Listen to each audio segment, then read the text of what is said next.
எல்லாருக்கும் வணக்கம். இந்த குளம் பார்த்தீங்கன்னா, கும்பகோணம் தாலுக்காவுல கல்லூர் பஞ்சாயத்துக்கு கீழ செருக்குடி கிராமத்தில உள்ள ஒரு குளம். இந்த குளத்த பார்த்தாலே உங்களுக்கு தெரியும். வெடிப்பு காஞ்சு போய் சுத்தமா தண்ணியே இல்லாம இருக்கு.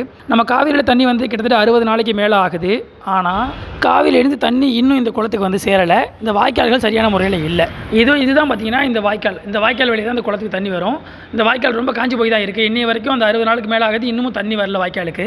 இதில முக்கியமான விஷயம் என்னன்னு பார்த்தீங்கன்னா, இந்த வாய்க்கால் 2023, 24 ஆண்டுல தூர்வாரியிருக்காங்க. அது நம்ம தேசிய ஊரக வேலைவாய்ப்பு திட்டம் இருக்குல்ல, அது மூலியமா சுமார் ஒரு 5.92 லட்சம் செலவுள்ள தூர்வார்க்கிறதா அந்த போர்டு போட்டிருக்காங்க. நீங்களே பாருங்கள், உங்களுக்கு தெரியும்.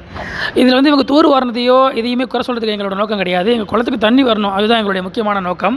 நிறைய விவசாயிகளுக்கு இதை பற்றின ஒரு விழிப்புணர்வு இல்லாமல் இருக்கலாம். ஏன்னா சுவிட்சை போட்டால் தண்ணி வருது அப்படின்னு எல்லாம் நினச்சிடுறாங்க. இந்த மோட்டர் சுவிட்சை போட்டால் தண்ணி வருது அப்படின்னு நினச்சிடுறாங்க. ஆனால் அந்த மோட்டர் சுவிட்சை போட்டால் தண்ணி கீழேருந்து வரணும்ல, அந்த கீழே வர தண்ணிக்கு ஆதாரமே இந்த ஆற்று நீரும் குளத்து நீரும் தாங்கிறது நிறைய பேருக்கு தெரியும். ஆனால் தெரிஞ்சும் அதை பற்றின விழிப்புணர்வு இல்லாமல் இருக்காங்கிறது தான் ஒரு யதார்த்தமான உண்மை. இதுதான் நிஜமும் கூட. எனக்கு விவரம் தெரிஞ்சு ஒரு குறிப்பிட்ட காலத்துக்கு முன்னாடி ஒரு 10-15 வருஷத்துக்கு முன்னாடிலாம் பார்த்தீங்கன்னா, அதிகமாக வாய்க்கால் மூலமாக நேரடியாக தண்ணி பாய்ச்சி விவசாயம்லாம் பண்ணாங்க. அப்போல்லாம் அந்த மோட்டாருக்கான தேவை ரொம்ப கம்மியாக தான் இருந்துச்சு.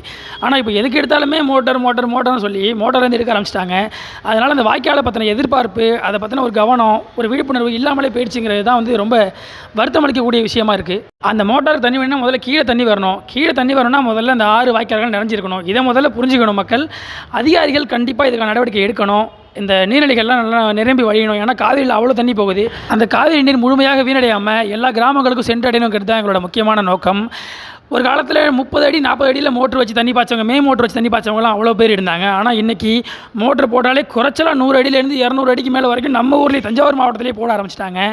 இந்த 200 அடிங்கிறது கரூர், ஈரோடு அந்த சைட்லாம் பார்த்திங்கன்னா 600 அடிலாம் போவாங்களாம். அந்த லெவலுக்கு போகிறதுக்கெலாம் ரொம்ப காலம்லாம் ஆகிடாது. அந்த மாதிரி போனதுன்னா விவசாயங்கிறது எங்கே இருக்குன்னு தெரியாது, அந்த மாதிரி போயிடும். விவசாயம் இருந்தால் தாங்க மனுஷனுக்கு உணவு கிடைக்கும். உணவு இருந்தாங்க உயிர் வாழ முடியும். அதனால் விவசாயத்தை காப்பாற்றணுங்க. அதனால் கும்பகோணத்தில் உள்ள அரசு அதிகாரிகளுக்கு நாங்கள் வைக்கிற ஒரு கோரிக்கையை நினச்சிக்கோங்க. இந்த காவிரி நீரானது கிராமங்களுக்கு சென்றடையணும். அதுதான் எங்களோட மிகப்பெரிய வேண்டுகோளாக வைக்கிறோம். தயவுசெய்து இதை நீங்கள் பார்த்துட்டு கண்டிப்பாக அதுக்கு நடவடிக்கை நீங்கள் எடுக்கணும். இந்த வீடியோ பார்க்குற நீங்கள் உங்கள் ஊர் குளத்துக்கு காவிரி தண்ணி நேராக வந்துருச்சா வரலையாங்கிறத ஃபோட்டோவோட அப்டேட் பண்ணுங்கள், கமெண்ட்டில் சொல்லுங்கள். எங்கள் குளத்துக்கு காவிரி தண்ணி வந்துடும்னு நம்புகிறோம். நன்றி, வணக்கம்.